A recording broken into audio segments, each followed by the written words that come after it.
हम बात करेंगे नेशनल अचीवमेंट सर्वे 2023 FAQS SES 2023। तो SES सर्वे कब है और इसको कैसे, इस सर्वे में कैसे बच्चों को सहभागिता कराना है, क्या क्या हमारे सामने समस्या आ सकती है और उन समस्याओं का क्या समाधान हमें कैसे करना है, बहुत सारी बातें इस वीडियो में दी गई है। वीडियो को अंत तक देखें एवं आप अगर चैनल पर नए हैं तो कृपया कर चैनल को सब्सक्राइब कर लाइक एवं शेयर ज़रूर करें, जिससे कि हमारे द्वारा बनाई गई हर वीडियो की नोटिफिकेशन आप तक आसानी से पहुंच सके। तो साथियों, जैसे कि हम सभी जानते हैं कि इस सर्वे में क्या क्या महत्वपूर्ण है और इस SES सर्वे कब है, क्या है, इसके विषय में पूरी डिटेल जानकारी देखिए। हम यहाँ कुछ क्वेश्चन के माध्यम से और क्वेश्चन आंसर के माध्यम से इसके सारे हल जो है आपके सामने, सारी जानकारी जो है आपके सामने यहाँ पर दे रहे हैं। देखिए आप, प्रश्न क्रमांक 1, SES सर्वे कब है। तो ये कब है ये तो सबको जानकारी है। देखेंगे हम इसमें 3 नवंबर 2023 को पूरे देश में एक साथ ये इसका आयोजन किया जाना है। अब दूसरा यहाँ सवाल उत्पन्न होता है कि यह सर्वे किन कक्षाओं में है। तो यह जो सर्वे है वो तीसरी, 6वीं एवं 9वीं कक्षा के लिए है। अगला फिर प्रश्न बनता है कि सर्वे में किन विषयों पर प्रश्न पूछे जाएंगे। ये बहुत महत्वपूर्ण प्रश्न है कि इस सर्वे में कौन कौन से विषय शामिल किए जाएंगे जिसमें प्रश्न पूछे जाएंगे। तो कक्षा 3 में फाउंडेशन लिटरेसी और न्यूमेरेसी, कक्षा 6 एवं 9 में भाषा और गणित से प्रश्न पूछे जाएंगे। इसके बाद देखेंगे हम अगला प्रश्न, चौथा। इसमें हमारे मन में उत्पन्न होता है कि सर्वे में किन भाषाओं पर प्रश्न होंगे। तो चूँकि हम इसमें देखेंगे कि पूरे देश में यह सर्वे का आयोजन किया जाना है, तो पूरे देश में अलग अलग प्रांतों में भाषा होती है, इसलिए इसमें हिंदी, अंग्रेजी और उर्दू की भाषाओं में प्रश्न पूछे जाएंगे।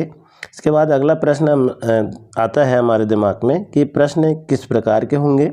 तो प्रश्न किस प्रकार के होंगे उसके लिए देखिए आप, तीनों कक्षाओं में बहुविकल्पी प्रकृति के प्रश्न होंगे जो 10-10 प्रश्न FLN आधारित होंगे। कुछ प्रश्न एंकर प्रश्न होंगे एवं कुछ नए प्रश्न होंगे।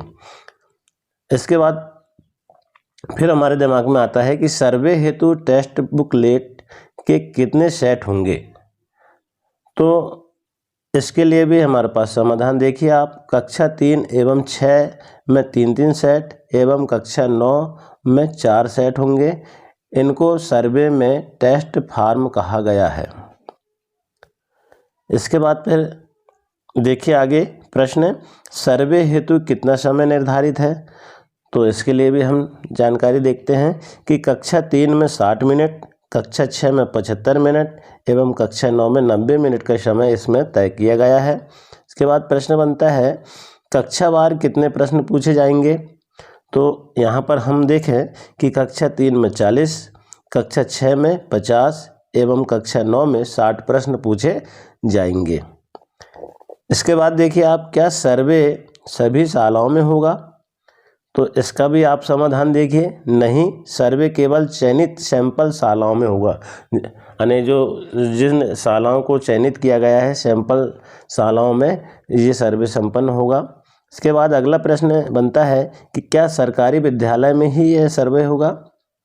तो देखिए आप, इसमें सरकारी विद्यालय के साथ ही चयनित प्राइवेट विद्यालय, केंद्रीय विद्यालयों, नवोदय विद्यालय एवं मदरसों में यह सर्वे होगा। यानी हम ये कह सकते हैं कि प्राइवेट विद्यालय में भी यह सर्वे जो है जिन विद्यालयों का चयन किया गया है वहाँ पर संपन्न होगा। इसके बाद देखेंगे हम अगला प्रश्न, क्या कक्षा के सभी बच्चों का सर्वे होगा। ये भी बहुत महत्वपूर्ण प्रश्न है और तो इसके लिए हम समझें कि ऐसा नहीं है कि सभी एक कक्षा के सभी बच्चों का टेस्ट होगा, ऐसा नहीं है। केवल उस कक्षा के 30 बच्चों को ही इसमें चुना जाएगा और उनसे टेस्ट लिया जाएगा। इसके बाद देखिए आप, शालाओं में सर्वे का कार्य किसके द्वारा किया जाएगा। तो इसके विषय में हम जानेंगे कि सर्वे का कार्य फील्ड इन्वेस्टिगेटर्स द्वारा किया जाएगा। इनके द्वारा जो है, इनको नियुक्ति की गई है, इनके द्वारा सर्वे का कार्य किया जाएगा। अब इसके बाद अगला प्रश्न है, असेसमेंट टेस्ट बुकलेट क्या है। अब ये बुकलेट क्या है देखिए हम उसमें, तो इसको संक्षिप्त में AT बुकलेट कहते हैं। एक ही बुकलेट में भाषा एवं गणित के प्रश्न हैं, दूसरे शब्दों में इसे प्रश्न पत्र भी कह सकते हैं।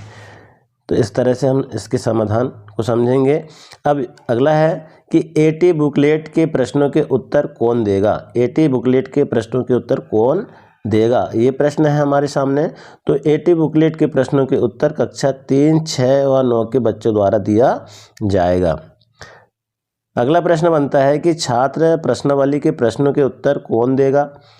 तो इसे संक्षेप में PQ कहते हैं। इसके प्रश्नों के उत्तर कक्षा 3, 6 व 9 के बच्चों द्वारा दिए जाएंगे। फिर अगला प्रश्न बनता है कि शाला प्रश्नावली कौन भरेगा। जो शाला प्रश्नावली मिलेगा उसको कौन भरेगा। तो इसको संक्षेप में क्या कहते हैं, SQ कहा जाता है। इसे संस्था प्रमुख द्वारा भरा जाएगा। संस्था प्रमुख इसको भरेंगे शाला प्रश्नावली को। इसके बाद, और ये शाला प्रश्नावली जो है चयनित संस्थाओं में जो परीक्षा लेने वाले जाएंगे, तो वो चाहे तो प्राचार्य के द्वारा, विद्यालय के प्रधान पाठक के द्वारा एक दिन पूर्व इसको भरा सकते हैं, ताकि आधा काम जो है पहले, एक दिन पहले संपन्न हो जाएगा। इसके बाद देखेंगे, अगर किसी सैंपल शाला में प्राइमरी भी है, मिडिल भी है और हाई स्कूल भी है और तीनों कक्षाओं में सर्वे हो रहा, तो SQ कौन भरेगा।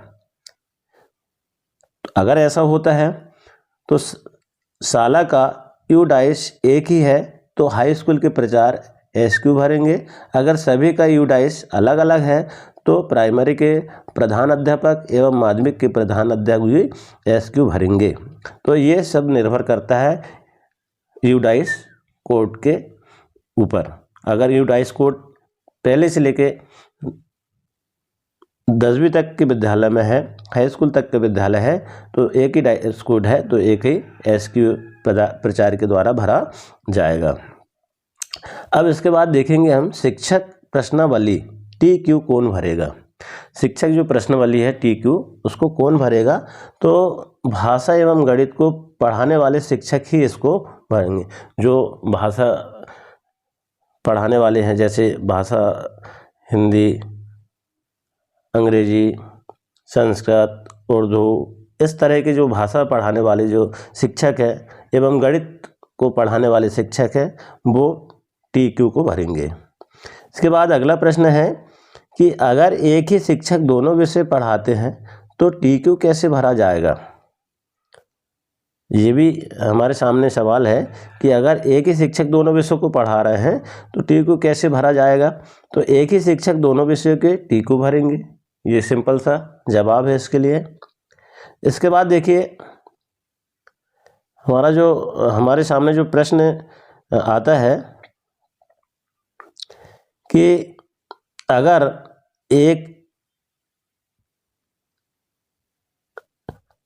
एक ही शिक्षक दोनों विषय पढ़ाते हैं तो TQ कैसे भरा जाएगा। तो इसके विषय में हमने बताया था कि एक ही शिक्षक दोनों विषय के TQ भरेंगे। अगला फिर प्रश्न है कि अगर एक ही शिक्षक दोनों विषय पढ़ाते हैं फिर भी OMR में किस गोले को डार्क किया जाएगा। तो देखिए आप, OMR में लैंग्वेज एवं मैथमेटिक्स दोनों विषयों के सामने दिए गए गोले को डार्क किया जाएगा। ये महत्वपूर्ण जानकारी है, इसको समझ लेंगे। इसके बाद देखिए, प्रश्नों के उत्तर बुकलेट में देना है या OMR में। अब यहाँ पर देखें, हम इसको समझें कि प्रश्नों के जो उत्तर रहेंगे वो बुकलेट में देना है या OMR में देना है। तो कक्षा 3 के बच्चे केवल बुकलेट में ही उत्तर पर गोला एवं सर्कल लगाएंगे, OMR में नहीं भरेंगे। फील्ड इन्वेस्टिगेटर्स टेस्ट के बाद उन्हें OMR में ट्रांसफ़र करेंगे तथा 6 व 9 के बच्चे OMR में स्वयं उत्तर भरेंगे। इस तरह से इसके बाद देखेंगे हम सर्वे में कितने प्रकार की OMR प्रयुक्त होगी। तो यहाँ हम देखें सर्वे में 3 प्रकार की OMR का प्रयोग होगा। पहली अचीवमेंट टेस्ट 80 सह PQ OMR, दूसरी शिक्षक प्रश्नावली TQ OMR, तीसरी शाला प्रश्नावली SQ OMR। ये 3 प्रकार के सर्वे में OMR का प्रयोग किया जाएगा। इसके बाद देखिए अगला प्रश्न है फील्ड इन्वेस्टिगेटर को सर्वे हेतु 3 नवंबर को सैंपल शाला में कब पहुंचना है। तो ये सभी इन्वेस्टिगेटर जो है समझ लें इसको कि आपको जहां जो चयनित शाला है, जहां आपको पहुंचाया गया है, जहां आपकी नियुक्ति परीक्षक के लिए की गई है, तो आपको वहां पर प्रातः 7 बजे पहुंचना अनिवार्य है। ये आप विशेष ध्यान रखेंगे। इसके बाद देखेंगे FI को सर्वे सामग्री कहाँ से प्राप्त होगी। अब FI को सर्वे सामग्री कहाँ से प्राप्त होगी, देखिए आप FI को सर्वे सामग्री सैंपल शाला के हेड या प्राचार्य से प्राप्त होगी, हेडमास्टर या प्राचार्य से प्राप्त होगी। इसके बाद देखेंगे सैंपल शालाओं के हेड प्राचार्य को सर्वे सामग्री कैसे प्राप्त होगी। तो यहाँ पर समझ लें कि ब्लॉक लेवल कोऑर्डिनेटर द्वारा शालाओं में सामग्री पहुँचाई जाएगी, इनसे उनको प्राप्त होगी। फिर आगे देखेंगे हम अगला प्रश्न जो है दिमाग में आता है हमारे कि RCC सेंटर क्या है, इसका क्या कार्य है। तो जिला मुख्यालय में DEO द्वारा RCC संकलन केंद्र स्थापित किया जाएगा जिसमें समस्त गोपनीय सामग्री सुरक्षित रखी जानी है। सर्वे से पूर्व सभी BLCS को यहीं से सामग्री वितरित होगी तथा सर्वे पश्चात यहीं जमा कराई जाएगी। अगला हमारे पास में जो क्वेश्चन है कि 80 सह PQ OMR हिंदी में भी क्या है। तो नहीं, यह पूरे देश में अंग्रेजी में ही है। यह जो है पूरे देश में, क्योंकि पूरे देश में एक साथ इसका आयोजन किया जाना है, तो इसको अंग्रेजी में ही इसका नाम रखा गया है और अंग्रेजी में ही है। अब अगला हम देखेंगे प्रश्न कि इसको भरने के लिए पेंसिल का उपयोग कर सकते हैं क्या। तो नहीं, पेंसिल का उपयोग बिल्कुल नहीं करना है। OMR शीट भरने में इसका उपयोग नहीं करना है। केवल नीले या काले बॉल पॉइंट पेन का उपयोग किया जाना है। फिर देखेंगे अगला प्रश्न OMR पर बच्चों की शाला की सामान्य जानकारी हिंदी में भर सकते हैं क्या। अब देखिए आप इसमें भी नहीं, सभी प्रकार की जानकारी केवल अंग्रेजी के कैपिटल लेटर्स में ही भरा जाना है। ये आपको विशेष ध्यान रखना है कि हिंदी में आपको नहीं भरना है, अंग्रेजी के कैपिटल लेटर्स में ही आपको यह जानकारी भरी जाना है। अगला प्रश्न देखें हम कि 80 सह PQ OMR में बच्चों द्वारा टेस्ट बुकलेट के उत्तर किस जगह भरे जाएंगे। तो इसको भी आप अच्छे से समझ लें कि 80 सह PQ OMR में बाईं तरफ नीचे की ओर स्टूडेंट रिस्पॉन्सनेस के नीचे क्रमांक 1 से 60 तक अंकित प्रश्न क्रमांक के सम्मुख अपने उत्तर के गोले डार्क किए जाएंगे। इसको आप अच्छे से समझ लें। अगला प्रश्न है PQ OMR में उत्तर कहाँ अंकित किए जाएंगे। तो यहाँ पर देखिए PQ OMR में दाहिनी तरफ पीपल क्वेश्चनेशन PQ के नीचे प्रश्न क्रमांक 1 से 20 के सम्मुख अपने उत्तर अंकित किए जाएंगे। इसके बाद देखें अगला प्रश्न है पहले 80 OMR भरना है या PQ OMR। इसको भी समझ ले आप। तो पहले बच्चा अचीवमेंट टेस्ट OMR भरेगा, इसके बाद PQ OMR पर उत्तर भरेगा। ये पहले जो है अचीवमेंट जो टेस्ट है उसका OMR भरेगा बच्चे पहले, फिर इसके बाद PQ OMR पर उत्तर भरेगा। इसके बाद देखें अगला हम OMR भरने में अगर बच्चे कठिनाई महसूस करें तो क्या FI उनको मार्गदर्शन दे सकता है? फील्ड नेविगेशन जो है उनको मार्गदर्शन इसमें कर सकते हैं। हाँ अवश्य, FI प्रश्न का उत्तर बच्चे को नहीं बतलाएगा, किंतु कहाँ क्या जानकारी भरना है यह मार्गदर्शन अवश्य दे सकते हैं। इसके बाद देखेंगे स्टूडेंट ID कौन देगा, इस कॉलम में क्या भरा जाएगा। तो यहाँ हम समझें कि स्टूडेंट ID फील्ड इन्वेस्टिगेटर्स द्वारा प्रदान की जाएगी, जो उन्हें प्राप्त होगा। स्टूडेंट ID 2 डिजिट में रहेगी। 30 उपस्थिति बच्चों के लिए 1 से लेकर 30 तक दी जाएगी। इसके बाद देखेंगे आप 35वां प्रश्न है, बच्चे के सोशल ग्रुप या CWSN के बारे में जानकारी FI को कैसे प्राप्त होगी। तो यह जानकारी जो है शाला प्रमुख कक्षा शिक्षक से प्राप्त की जाएगी कि कौन सा बच्चा CWSN में शामिल है। इसके बाद देखेंगे अगला हम प्रश्न है 36वां, तो मीडियम ऑफ इंस्ट्रक्शन में क्या कोड भरना है। तो यहाँ पर हम देखें कि हिंदी के लिए 4, उर्दू के लिए 18 और अंग्रेजी के लिए 19 कोड भरा जाए। शेष कोड हमारे लिए नहीं है। ये 3 कोड को आपको विशेष ध्यान रखना है, जो आपको सावधानी से भरना है। इसके बाद देखेंगे अगर किसी शाला में एक ही शिक्षक दोनों विषय पढ़ाते हैं तो कितनी TQ भरी जानी है, इसको भी हम समझ लें। तो ऐसी स्थिति में एक ही TQ भरी जाएगी, किंतु OMR में दोनों गोलों भाषा व गणित को डार्क किया जाएगा और FI अपने फील्ड नोट में इसको नोट कर लेगा। इसके बाद देखेंगे आप फील्ड नोट कौन भरेगा। तो फील्ड नोट फील्ड इन्वेस्टिगेटर द्वारा भरा जाएगा, उन्हीं के द्वारा इस फील्ड नोट को भरना आवश्यक है। इसके बाद देखेंगे 39वां प्रश्न है, क्या OMR शीट में उत्तर बदलने की सुविधा है। नहीं, उत्तर अंकित करने के बाद इसको बदला नहीं जा सकता। एक ही प्रश्न का एक ही उत्तर देना है। रबड़ या वाइटनर आदि का प्रयोग इसमें नहीं करना है, न करने देना है।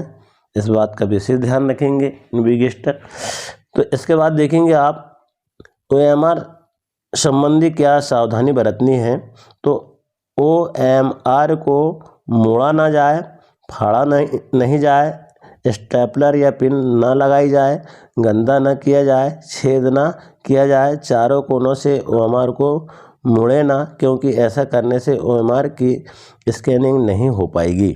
ये आपको विशेष ध्यान रखना है, क्योंकि ये जवाबदारी जो है फील्ड इन्वेस्टिगेटर की प्रमुखता से हो जाती है कि OMR शीट को कैसे सुरक्षित रखा जा सके। ये आपको देखना है, या आपको निर्देश देना है।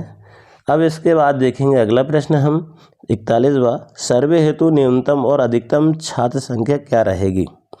अब यहाँ पर हमें ध्यान रखना है कि न्यूनतम 5 छात्र और अधिकतम छात्र संख्या 30 रहेगी। जो आपको पहले से पता है कि न्यूनतम जो है 5 छात्र है और अधिकतम 30 छात्र एक कक्षा से ले जाएंगे।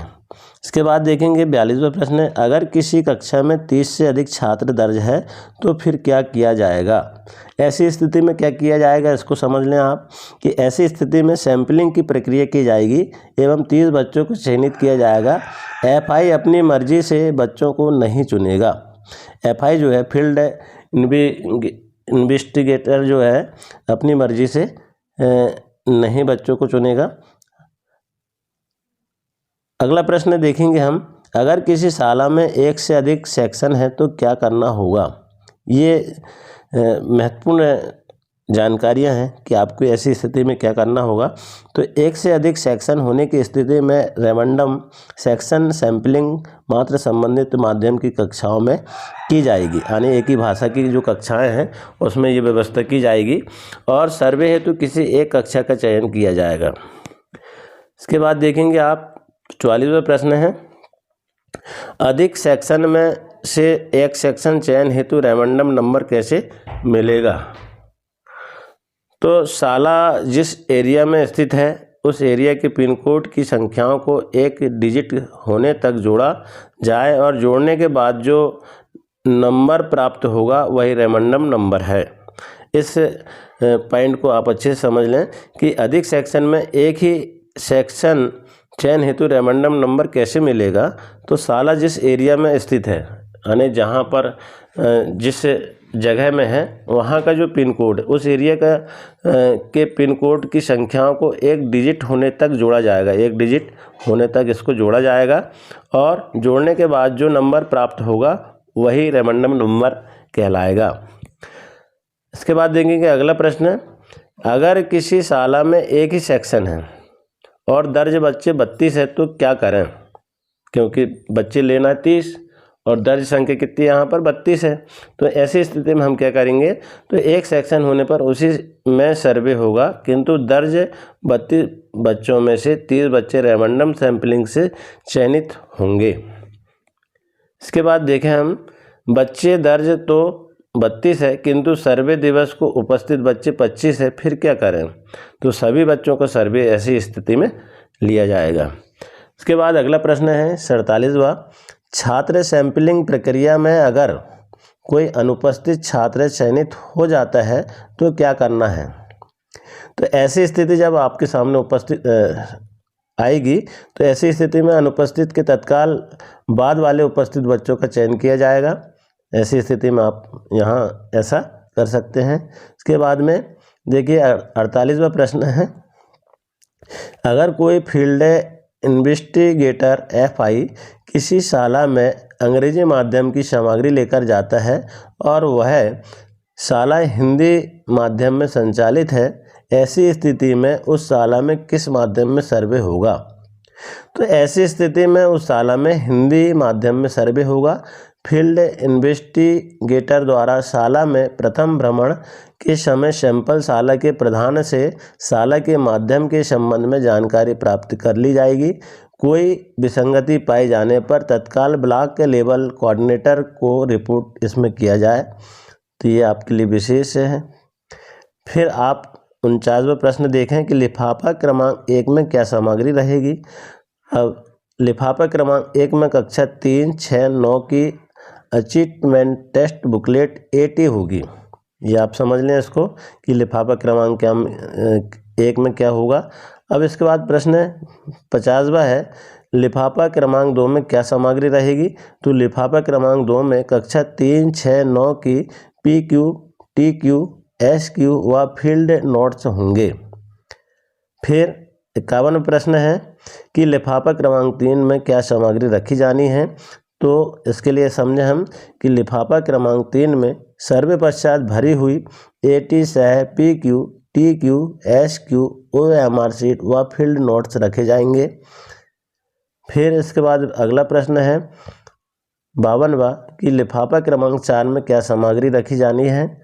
तो लिफाफा क्रमांक 4 में सर्वे पश्चात अप्रयुक्त OMR शीट रखी जाएगी, जिनका उपयोग आपने नहीं किया है। ऐसी सामग्री को लिफाफा क्रमांक 4 में आपको रखना होगा।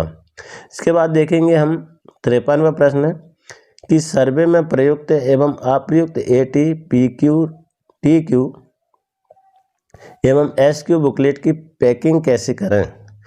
तो सर्वे में प्रयुक्त या अप्रयुक्त यानी उपयोग की गई या उपयोग नहीं की गई ऐसे AT, PQ, TQ एवं SQ बुकलेट पृथक से पैक की जाएगी, पृथक पैक की जाएगी। तो इस प्रकार से स्टेट अचीवमेंट सर्वे 2023 से संबंधित पूरे 1 से लेकर के 53 प्रश्नों में यहाँ पर संपूर्ण जानकारी इस वीडियो में दी गई है, जो फील्ड इन्वेस्टिगेटर FI को समझना बहुत आवश्यक है। तो यह वीडियो जो है आपके लिए बहुत अच्छा साबित होगा आपके समझने के लिए। आपको इस वीडियो से बहुत कुछ जानकारी प्राप्त होगी। आशा है साथियों आपको यह वीडियो पसंद आया होगा। इसी तरह और विभागीय संबंधी जानकारी के लिए चैनल से जुड़े रहें। धन्यवाद।